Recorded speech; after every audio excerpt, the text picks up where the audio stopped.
Varicose veins కి సరైన చికిత్స కోసం సంప్రదించండి ఎవిస్ హాస్పిటల్. నమస్తే రమగారు. నమస్తే జయ. రమగారు, పూర్వ జన్మలో చేసిన అప్పులు గాని, తప్పులు గాని, పాపాలు గాని ఈ జన్మలో ప్రభావం చూపిస్తాయా? భారతీయ సిద్ధాంతమే కర్మ సిద్ధాంతం కదా జయ. అవును, మన సిద్ధాంతమే అది. ఈ జన్మలో ఏవో రకరకాల జీవితాలు జీవించి మరణించాక మనం మళ్ళీ పుడతాం. మనం ఎవరెవరికి ఏమేమి ఎక్కడెక్కడ ఎంతెంత ఎలా బాకీ పడ్డామో అవన్నీ వాళ్ళకి అదేవిధంగా అంతకంతా మనం తీర్చవలసిందే. తప్పకుండా తీర్చాలి, మామూలుగా కాదు, వడ్డీతో సహా తీర్చవలసే వస్తుంది. అందులో ఎటువంటి అనుమానము లేదు. మన సిద్ధాంతమే అది. ఇప్పుడు మనం మరణించాక ఎక్కడికి వెళ్తామో మనకు తెలియదు. ఇవన్నీ మాట్లాడక్కర్లేని మాటలు. లెక్క ప్రకారం అయితే మనం ఏం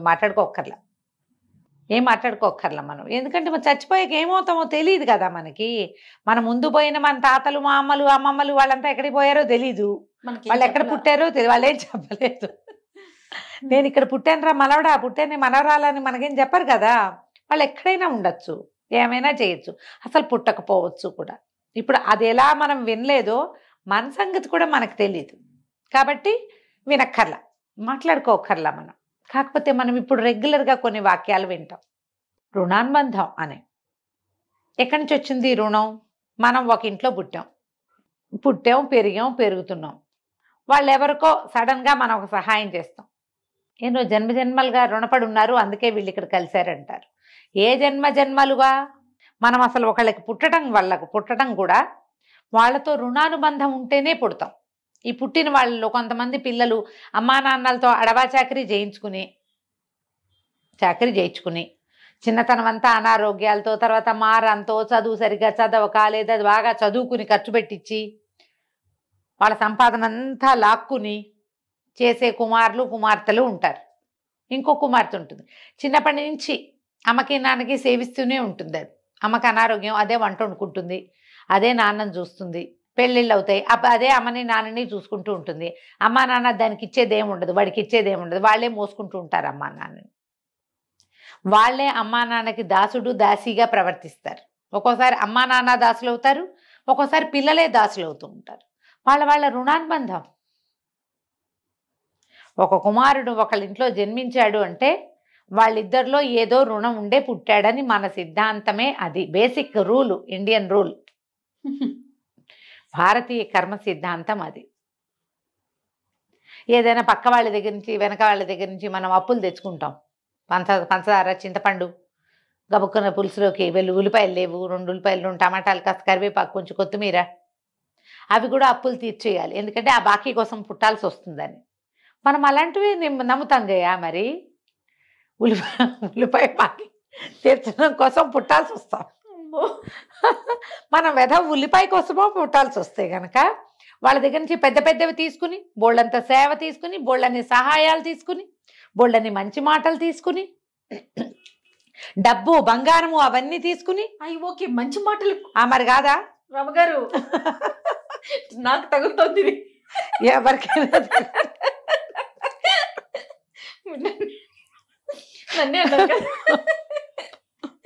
కాదమ్మా, ఒట్టి పుణ్యానికి నీకెందుకు మంచి మాటలు చెప్పాలి నేను? నాకు చెప్పు దేవుడా. అవన్నీ కూడా రుణాలే. రేపొద్దున నాకు హెల్పర్గా పుట్టచ్చు నువ్వు వచ్చే జన్మ. చెప్పలేం మనం. పోనీలేండి, మీ ఇంట్లోనే వినేస్తా మాట్లాడి స్టోరీలన్నీ. ఎలాగైనా జరగచ్చు. ఇవన్నీ తీసుకున్నప్పుడు వీటన్నిటికీ బాకీలు చెల్లించాలిగా. మనం ఒకటిది తీసుకున్నామంటే వాడిది తిరిగి ఇవ్వాలా వద్దా? 100% ఇవ్వాలి. నువ్వు 10 రూపాయలు తీసుకున్నావు, 10 రూపాయలు ఆ నోటే కాకపోతే ఇంకో నోటైనా 10 నీకు ఇవ్వాలిగా. 1 గంట నా శ్రమ నువ్వు తీసుకున్నావు, నువ్వు శ్రమ వెనక్కి తిరిగి ఇవ్వాల్సిందే. అంచేత మనం కింద జన్మలో బోల్డని బాకీలు చేస్తే, బోల్డని అప్పులు చేస్తే, అవన్నీ తీర్చడానికి ఈ జన్మలో వాళ్ళ ఇంట్లో కాకిగానో, వాళ్ళ ఇంట్లో కుక్కగానో, లేకపోతే వాళ్ళ ఇంట్లో ఎద్దు, ఆవు, గెద్దుడ, దున్నపోతు అలాగో, లేకపోతే వాళ్ళు మనని చాలా సతాయించారనుకో, మనకి ఇంకా రకరకాల ప్రాబ్లమ్స్ వల్ల మనం పందికొక్కుగా పుట్టామనుకో, ఎవరు మనని సతాయించారో వాళ్ళ ఇంట్లో పందికొక్కుగా ఉంటాం మనం. వాళ్ళని కాల్చుకు తింటాం అన్నమాట. వీళ్ళు ఏ జన్మలోనో ఎవరినో చంపుకు తిన్నారు, వాళ్ళకి ఈ పందికి ఒక్కొక్కటి చంపుతుంది. ఏ పదార్థాన్ని, పిల్లులు ఉంటాయి జయ, కొన్ని చోట్ల పిల్లులు ఉంటాయి, అంతసేపు పిల్లి తాగేస్తుంది పాలు, వాళ్ళ ఇంట్లో పిల్లి తాగేస్తుంది.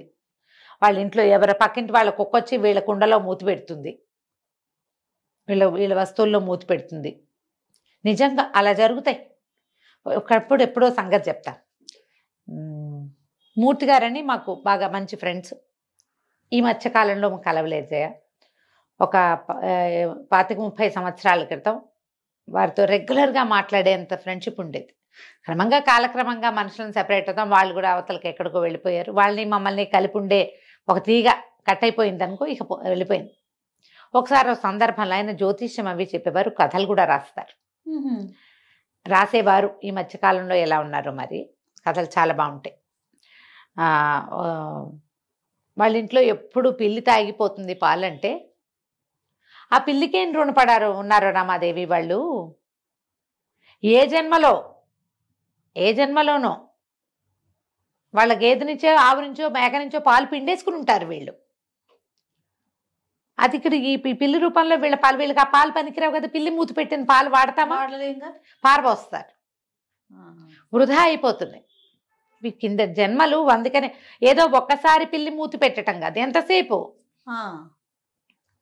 రోజు చాలా ఫ్రీక్వెంట్గా. దానికోసం ఒక గిన్నెలో పాలు పోసి అక్కడ పెట్టమని చెప్పు వాళ్ళని అన్నారు. అది దాని రుణం తీరిపోతుంది. ఒక గిన్నెలో దానికోసం పెట్టి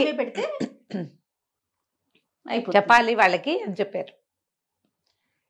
ఎంత గుర్తుందో, కనీసం 29-30 మా పెద్దబ్బాయి కూడా పుట్ల, అంత పాత సంగతి. ఆ మాట మర్చిపోలేదు నేను. ఆ రుణానుబంధం అనేది అసలు దాన్ని తీయలేము జయ మన జీవితాల్లో నుంచి. నువ్వు ఏది నమ్మద్దు. అసలు కర్మానుభవం లేదు, ఏమంటారు కర్మ సిద్ధాంతం లేదు, ఏమీ లేవంటావు. నువ్వు అతిష్టం ఏదో ఇష్టం, నీ ఇష్టం అది. కానీ నువ్వు దారైపోతూ రోడ్డు మీద పడ్డావు, ఎక్కడో పడిపోయావు ఢామని, ఎవరో తెలియదు. ఒక ముష్టివాడు వచ్చి నిన్ను లేవదీస్తాడు, అడుక్కునేవాడు. రోడ్డు మీద ఎవరో ఉంటారు కదా మరి ర్యాండమ్గా, వాడే ఏం చేస్తాడు, వాడి దగ్గర ఒక పాత డొక్కు సీసాలో ఉన్న నీళ్లు నీ మొహం జల్లుతాడు. నీ ఫోన్లో ఇంచే వాడు ఎవరికైనా ఫోన్ చేయొచ్చు, నువ్వు వెళ్తావు, ఇల్లు చేరిపోతావు. వీడెవరు? ఒక ర్యాండమ్ వ్యక్తి ఎవరో నీకెందుకు సహాయం చేశాడంటావు? దానికి ఒక కారణం చెప్పగలవా నువ్వు? మానవత్వం ఇలాంటివి చెప్తారు. మానవత్వంతో చేశాడు. మానవత్వం అయినా అక్కడ 15 మంది ఉంటే ఒకడే ఎందుకు చేశాడో నువ్వు నాకు చెప్పు. ఆ 15 మందిలో ఒకడే ఎందుకు చేస్తాడు నీకు? ఖచ్చితంగా రుణానుబంధమే. ఒప్పుకోవాలి కదా, ఒప్పుకోవాలి రమ్ గారు. తప్పకుండా. మనం ఎక్కడికో బయలుదేరాం, బస్సులన్నీ మిస్ అయిపోయినాయి, బస్సులు లేవు, ఆటోలు లేవు, ఎవరో పోతుంటారు దారిలో. వాళ్ళు వచ్చి మనని బండెక్కించుకుంటారు. మన జీవితానికి టర్నింగ్ పాయింట్ అయిన ఒక ఎగ్జామ్ హాల్ దగ్గర మనని వాడు దింపుతాడు. నీకు ఇక్కడ ఏ అవకాశము లేదు. వాడెవడో ఒకడొచ్చాడు, వాడి పేరు తెలియదు, ఊరు తెలియదు, నీకేమీ తెలియదు. ఇలాంటి సంఘటనలు జీవితంలో ప్రతివాడికి ఏదో ఒకసారి ఎదురుపడవా జయ? ఖచ్చితంగా అవుతాయండి కదా. పోనీ నీకు అవ్వవు, నువ్వు నీ ఫ్రెండ్స్ దగ్గరైనా వింటావు, అంటే ఎవడో దింపాడు ఆ టైంకి, దేవుడిలాగా వచ్చాడు అంతే. మనం అయితే దేవుడు అంటాం, లేకపోతే వాడెవరో మనకి రుణపడి ఉన్నవాడు మన బాకీ అక్కడ తీర్చాడు. మన జీవితపు టర్నింగ్ పాయింట్లో మనని బట్టికెళ్ళి నించోబెట్టేస్తాడు వాడు. నేను ప్రతిసారి చెప్తా, నా జీవితపు టర్నింగ్ పాయింట్ సుమన్ టీవీ. నేను ఇక్కడికి ఎట్లా వచ్చాను? తర్వాత ఏం పెద్ద స్నేహం కొనసాగలా. ఈ టర్నింగ్ పాయింట్ మాత్రం విజయలక్ష్మి వల్ల వచ్చింది. రుణానుబంధం అమ్మా. తర్వాత ఏం సాగలేదు పెద్దగా, సాగింది అసలు కాదని నేను అంటల్లా. కానీ ఇక్కడ నా జీవితం కొనసాగినట్టుగా, నా జీవితానికి ఇంత అత్యద్భుతమైన టర్నింగ్ పాయింట్ వచ్చినట్టుగా అదంత వర్కౌట్ కాల, అయిపోయింది. ప్రతి వాళ్ళకి మన చిన్నప్పటి నుంచి పెద్ద అయ్యేదాకా ప్రతి మలుపులో, ప్రతి గెలుపులో ఎవరో ఒకళ్ళు ర్యాండమ్ పీపుల్ వచ్చి సహాయం చేసింది ఉంటుంది. వాళ్ళకి కాక వీళ్ళు కూడా, మనం కూడా వాళ్ళకి ఒక ప్రత్యేకమైన సందర్భాలలో మాట సాయమో, పని సాయమో, సమయానుకూలమైన ప్రవర్తనతోటో మనం ఎవరో ఒకళ్ళ దగ్గర నుంచుంటాం. ఒక్కొక్కసారి చాలా మంది ఇబ్బందులకి కారణమవుతాం మనం, ఒట్టి పుణ్యానికి. అనవసరంగా అసలు అక్కడ ఉండకూడదు, మనం అనవసరంగా వెళ్తాం, మన వల్లే అక్కడ ఏదో బ్యాడ్ సిచ్యువేషన్ వస్తుంది. జరుగుతాయి అట్లా. ఇప్పుడు నేను నీకు చెప్పటల్లా అదేం జరిగిందో, కానీ ఎవరికి వాళ్ళకి తెలుసు కదా. అంతేగా, నాకు నా లోపాలు తెలుసు, నీకు నీ లోపల గుర్తొస్తుంది. విన్న ప్రతి వాళ్ళకి గుర్తు రావాలి కదా. మన వల్లే ఒక చెడుతుంది ఒకటి, మనమే అది చెడగొట్టడానికి కారణం అవుతాం. అబ్బే కాదని మేము అద్భుతమైన వాళ్ళం అంటే నువ్వు నాకు చెప్తావు, లోపల చెప్పుకోవద్దు, ఇక్కడ చెప్పాలిగా. మనకు తెలుసు సమాధానం. ఇది ఎందుకు అవుతుంది? అక్కడున్న రుణానుబంధం వల్లే జరుగుతుంది. మనం చెడగొట్టడానికి కారణం అవ్వచ్చు, కలవడానికి కారణం అవ్వచ్చు. వాళ్ళతో మనకున్న బాకీల వల్లే మనం అక్క చెల్లెళ్ళుగా, అన్నదమ్ములుగా పుడతాం, స్నేహితులుగా ప్రవర్తిస్తాం, ఇరుగు పొరుగు వాళ్ళుగా ఉంటాం, ఎక్కడో కలుస్తాం. ఒక రైలు ప్రయాణంలో కలిసి ఎవరి దారిన వాళ్ళు దిగిపోయినట్టుగా దిగిపోతాం, కానీ గ్యారంటీగా కలుస్తాం. వాళ్ళతో అంతే మన ప్రయాణం అయ్యి ఉండొచ్చు. రుణానుబంధాలే కొన్ని ఉంటాయి, మధ్యలో భలే కట్ అయిపోతాయి. ఎందుకు కట్ అయిపోయాయో అర్థం కాదు, కానీ మళ్ళీ కలుస్తారు వాళ్ళు. అవ రుణం తీర్లా వాళ్ళకి. ఈ గుంపు విడిపోయిన సమూహం మళ్ళా కొంతకాలానికి కలుస్తుంది. మళ్ళీ ఏదో ఒక ప్రయోజనం ఉంది జీవితంలో, ఇంకో మలుపులో మళ్ళా వీళ్ళతోటి వీళ్ళకి ఇంకా బాకీ తీరవలసింది ఉంది. ఇందులో మన వాళ్ళు చెప్తారు, రుణానుబంధ రూపేణ పశుపత్ని సుతాలయ అని. పశువులు, జంతువులు, కుక్కలు, పిల్లులు, నిజం. ఆవులు, మన ఇంట్లో ఉండే గొడ్డు గోద, ఇళ్లలో పెంచుకుంటాం. చిలకలు, పావురాళ్ళు, వాటిని పెంచుతారమ్మా. తాబేళ్లను పెంచేవాళ్ళు కనపడతారు. మన ఫ్రెండ్స్లో కూడా చాలా మంది ఉన్నారు తాబేళ్లను పెంచేవాళ్ళు. ఇవన్నీ రుణానుబంధమేనమ్మా. పత్ని, భార్యలు, అది కూడా. అయితే ఇప్పుడు భర్తలు లేరా అని అడుగుతారు. మనం భార్యలం అయితే వాళ్ళు భర్తలే కాదు మనకి, అది కూడా రుణమే కదా. సుత ఆలయ కూడా చెప్తారు. సంతానము, ప్రదేశాలు, మనం ఉండే ఇల్లు, ఆ ఇంటితో రుణం తీరిపోయింది మనకి. ఒక్కోసారి మీద కూడా ఉంటుందా? ఖచ్చితంగా. ఇళ్ళతోటి రుణం తీరిపోతే ఆ ఊరితో రుణం తీరిపోయిందని చెప్తాం. ఇళ్లతోటి కూడా ఒక ఇల్లు మన పుటక, మనం అక్కడే అక్షరాభ్యాసం చేసుకున్నాం, అక్కడే గుంట ఉన్నమాలు దిద్దాం, అక్కడే గోళికాయలు ఆడుకున్నాం. ఏదో ఒక దశలో దాని నుంచి బయటకు వచ్చేస్తాం జయ, ఖచ్చితంగా. ఎప్పుడో. ఇక అసలు అదేం ఉండదు, మళ్ళీ మన జీవితంలోకి అది రాదు. ఊళ్ళు మారుతారు, ఉద్యోగాలు మారేవాళ్ళు, ఊర్లు మారిపోయేవాళ్ళు, ఈ ఊరు నుంచి ఇంకో ఊరికి మైగ్రేట్ అయిన వాళ్ళు ఎంతమంది లేరమ్మా. అవును, ఆడపిల్లలందరూ పుట్టిళ్ళలో వదిలిపెట్టి పరాయిళ్ళకి వెళ్ళిపోతారు కదా. కొంతమందికి మళ్ళీ మళ్ళీ మళ్ళీ మళ్ళీ పుట్టింటికి వెళ్ళి అక్కడే గడిపే అవకాశం కొన్ని జీవితాలకు లభిస్తుంది. అందరికీ అదృష్టం ఉంటుందా? ఉండదు. మనం చిన్నప్పుడు ఆడుకున్న ఇంట్లో నుంచి మన పెళ్ళి అయ్యాక అమ్మ నాన్న మన పెళ్లి కోసమే ఇళ్ళం వేసిన దాఖలాలు కూడా ఉంటాయిగా. రుణం తీరిపోయింది, మనకి తీరిపోయింది, వాళ్ళకి తీరిపోయింది.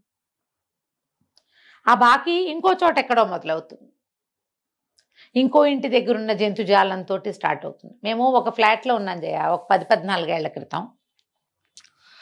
యాక్చువల్గా ఒక కుక్క ఉండేది పక్కన, జానీ దాని పేరు. అది పక్క బిల్డింగ్లో వాళ్ళ కుక్క. అది ఎందుకు వచ్చి పడుకునేదో తెలియదు, మేమున్న బిల్డింగ్లోకి వచ్చి పడుకునేది. మా బిల్డింగ్ వాళ్ళ కుక్క కాదు, అది పక్క బిల్డింగ్కి. అయితే వచ్చి 2nd ఫ్లోర్లో ఉండేవాళ్ళం మేము. మా వాకిట్లో పడుకునేది. మా ఇంటికి వచ్చిన వాళ్ళది రా అని పరిగెత్తుకుంటూ పోయేవాళ్ళు. నల్లటి బొచ్చు కుక్కది. సరే, వాకిట్లో పడుకుంటోంది కదా, ఆ పిల్లలు ఒక రవ చిన్నవాళ్ళు. నాకు కూడా కొంచెం కుక్క ప్రీతి ఉన్నది, మా ఇంట్లో బాగా కుక్కలు ఉండేవి. కాకపోతే ఎత్తుకుని చంకలో పెట్టుకుని పక్కలో పడుకోబెట్టుకుని ఆ ముచ్చట కాదు.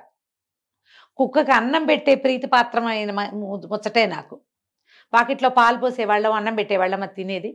మార్నింగ్ వాక్ వెళ్ళినప్పుడు నా వెనకాల వచ్చేది. అది యోగా క్లాస్కి వెళ్ళేదాన్ని నా ఇంట్లో ఉన్నప్పుడు.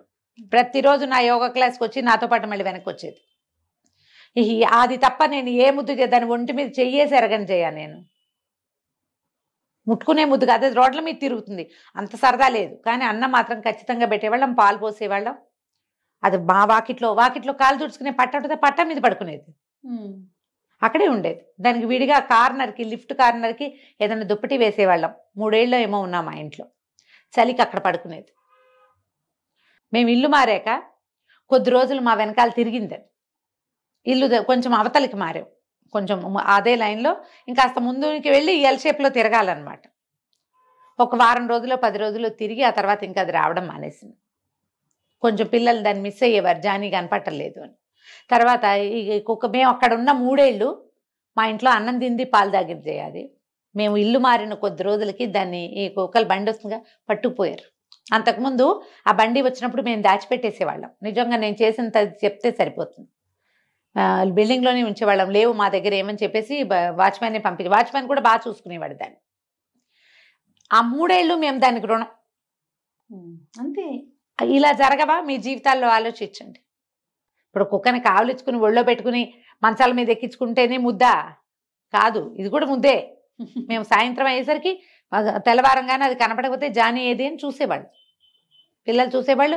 మా ఇంటికి వచ్చిన పిల్లలు, మా అక్కయ్యల పిల్లలు వాళ్ళు కూడా 3-4 సార్లు చూసాక అది రాకపోతే, ఏది వాకిట్లో కుక్క ఉండాలి కదా పిన్నమా, ఏది అది అని అడిగేవాడు. ఇల్లు మారాక మాకు పోయింది, దానికి పోయింది, చివరికి అదే పోయింది పాపం. మనం చెప్పలేకపోతాం చూడు. అంతే కదా. ఇలా ఎన్ని కలుస్తాయో జీవితంలో, ఇవన్నీ బాకీలమ్మా. మనం కొత్తగా రుణపడకూడదు ఎవరి దగ్గర కూడా. ఎవరి దగ్గరైనా ఒక సహాయం తీసుకుంటే దాన్ని ఎహసాన్ ఫరామోషులుగా ప్రవర్తించకూడదు. ఖచ్చితంగా తీర్చుకోవాలి, ఏదో ఒక రూపంలో, ఏదో ఒక రూపంలో తీర్చాలి. అది వాళ్ళకి చెప్పాలి. సహాయం తీసుకుని తలకాయలు తిప్పేసి వెగటుగా మాట్లాడి చిన్నబుచ్చి చేయకూడదు. ఒకవేళ మీరు సహాయం తీసుకుని కూడా తీసుకోలేదని అబద్ధం ఆడారంటే వాళ్ళ ఇంట్లో ఇట్లా జంతువులుగా పుట్టాల్సి వస్తారు. శాస్త్రం మనకు అదే చెప్తుందమ్మా. అవ్వచ్చు, అవ్వకపోవచ్చు. ఆలోచించండి. మనం ఒకళ్ళ తీసుకుని ఇవ్వకపోవటం ఏమిటి అసలు? అంతే కదా. ఇవ్వకపోవటం ఏమిటి? వాళ్ళ తీసుకున్నాం, వాళ్ళ సహాయమో మాటో మంచో తీసుకున్నాం, తిరిగి ఇచ్చి ఖచ్చితంగా ఇవ్వాలి. లేకపోతే లావైపోతాం అనుకోండి, పోనీ కనీసం తీర్చకపోతే లావైపోతామని భావించినా అది కూడా మంచిదే కదా. ఎప్పుడు ఇలాంటి ఆలోచనతోటి ఉండాలి. మనకి భగవద్గీతలో చెప్తారు, రుణంతో ఎలాగూ పుడతాం. అసలు ఉపాసన కూడా సగంలో ఉండగా మనం మరణిస్తే మరుసటి జన్మలో అది మొదలవుతుంది. మళ్ళీ మొదలవుతుందంటే మరి నువ్వు వదిలేసిన బాకీ నీ వెంట పడదు, ఖచ్చితంగా అది పడుతుందిగా. ఇది వచ్చినప్పుడు అది రావాలి కదమ్మా, రావాలా? ఈ రుణానుబంధాలు అనేవి అక్షరాలా ఉంటాయమ్మా. కోడళ్ళు, అల్లుళ్ళు కూడా అంతే. ఇప్పుడు ఒక ఇంటికి కోడలుగా వెళ్ళాము, ఈ బాధ్యతలు నేను తీసుకోను అంటే నువ్వు ఇంకో బాధ్యత మోయాల్సి వస్తావు. నీకు సంబంధించింది, అవును, నీకు సంబంధించిన బాధ్యతే నువ్వు మోసావనుకుంటావు, నీ పిల్లలు నిన్ను మోస్తారు. నువ్వు నీ బాధ్యత మోయకపోతే నీ పిల్లలు నిన్ను మోయరు. ఇది సిస్టమ్ జయ, ఇలా వెళ్తుంది. శాపనార్థాలు పెడుతున్నాను అనుకోవద్దు నువ్వు. శాపనార్థాలు కాదు, ఇది అక్షరాల నిజం. నువ్వు ఏ ఇంట్లో కోడలిగా అడుగు పెట్టావో, ఏ బాధ్యత తీసుకోవటానికి వాళ్ళ ఇంటి పేరు తీసుకుంటావు, వాళ్ళ పిల్లల్ని నువ్వు పెంచుతావు, వాళ్ళ ఇంటి పేరే నీ పిల్లలకి వస్తుంది. రేపొద్దున వాళ్ళు పోతే అనకూడదు, అమ్మాయిలో ఏమిటో నువ్వే పట్టాలి. వాళ్ళు వెళ్ళిపోయాక వాళ్ళ ఆస్తి నీకే వస్తుంది. బాధ్యత నువ్వు తీసుకోవద్దు. వాళ్ళు సరిగ్గా ఉండని ఉండకపోని నీ పని నువ్వు చేయాలి. వాళ్ళు సరిగ్గా లేరండి అందుకే నేను వదిలేసా అని సమర్థించుకోకు. నువ్వు వదిలేస్తే నిన్ను వదిలేసేందుకు ఇంకోటి ఉంటాడు సిద్ధంగా. నువ్వు ఏ బాధ్యత తీసుకోలేదు, నీ పిల్లలకి బాధ్యత ఎట్లా వస్తుంది? రాదుగా. నువ్వు బాకీలు తీర్చుకోకపోతే మీ పిల్లలు బాకీలు తీర్చుకోరు. ఈ చైన్ నడుస్తూ ఉంటుంది. దీన్ని బ్రేక్ చేయాలి. కాబట్టి బాధ్యతలు తీసుకోండి, రెస్పాన్సిబిలిటీస్ ఫినిష్ చేయాలి. రుణానుబంధాలు తీర్చుకోవటం అంటే మన మీద పడిన బాధ్యతని మోయాలి. మొదటిది ఇందులో దేవ రుణం, పితృ రుణం, ఋషి రుణం అని చెప్తారు. 3 ఉన్నాయి. దేవరుణం అంటే దేవరుణం దేవతలకి మనం చేయవలసిందమ్మా. పితృ రుణం అంటే మన తాత ముత్తాతలకి, ఫ్యామిలీకి చేయవలసింది. ఋషి రుణం ఒకటి ఉంది. ఋషి రుణం మనకి ఇన్ని గ్రంథాలు అవన్నీ వచ్చినాయి.